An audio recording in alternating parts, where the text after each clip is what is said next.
Us Indigenous people were born of the earth. That makes us climate warriors. Yad'e nikikuli dashijne kinyani nishle look adna e bashichin zatlana e dashinale tkhohedline e dashiche akut awi dna sana nishle.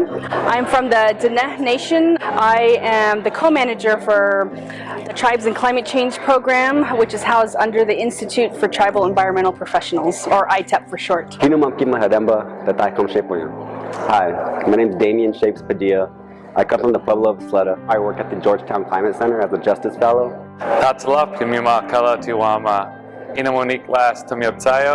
My name is Joel Moffitt. I'm a citizen of the Nez Perce tribe, and I serve as the Director of Environmental and Special Projects at Native Americans in Philanthropy. My name is Amelia Marchant, and I work with the affiliated tribes of Northwest Indians. My name is Mike Williams Sr. I'm with the Akiak Native Community, Ayupak, from Western Alaska. I was born and raised there. We hunt and fished for survival, and it was a beautiful life. We're in a crisis right now with those species and those medicines, those first foods. It's a crisis that we did not create, but we're fighting. We're taking the lead in protecting and restoring those ecosystems so that our future generations can enjoy them and continue our way of life. Climate change has come. The water tables aren't getting replenished by precipitation, and it's like a domino effect. We have a lot of impact on our plants. A lot of our family members have had to reduce their livestock. We used to have 7 feet of ice on the river, and right now it's between 2 feet and 3 feet, and it's unheard of. We're having to be more careful. There's more drownings. We've seen a lot of our salmon floating down the river dead because of extreme heat, and our people were hungry for fish. In New Mexico, it's dry. There's no water. We would go to this place called the Elephant View, just a big reservoir. Now it's just an empty pond. Climate resilience is really about trying to protect the communities and our foods, medicines. When I think of climate resilience, I often think about my ancestors. They persevered so I could be here. They survived so I could be here.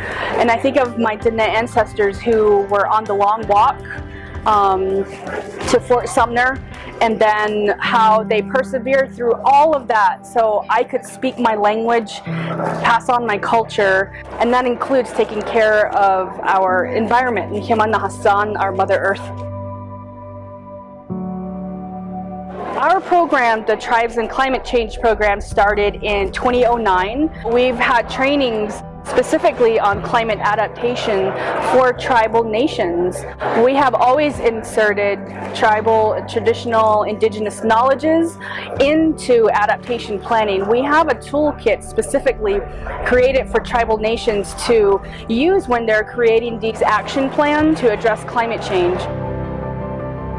At Native Americans in Philanthropy, I focus on environmental work and connecting tribes with foundations to fund tribally led conservation. We have several projects going on. One is the Southwest Tribal Climate Camp to bring these climate training services to tribal delegates. At Georgetown, we do a lot of climate adaptation work. Moving forward into this future, we have to be stronger. We have to be part of the project on the ground and ensure that there is resources for our future generations as we do move on. The water's still getting hotter because of climate change. How can salmon go through all of these obstacles and there's still all of these issues with their water, but they keep coming back? Which in the Insulchin language means, with one heart we swim together. Together, they do these things for one another and for their children, regardless of what the obstacles are. This is what climate resilience looks like to me. We cannot do this alone. You are a climate warrior.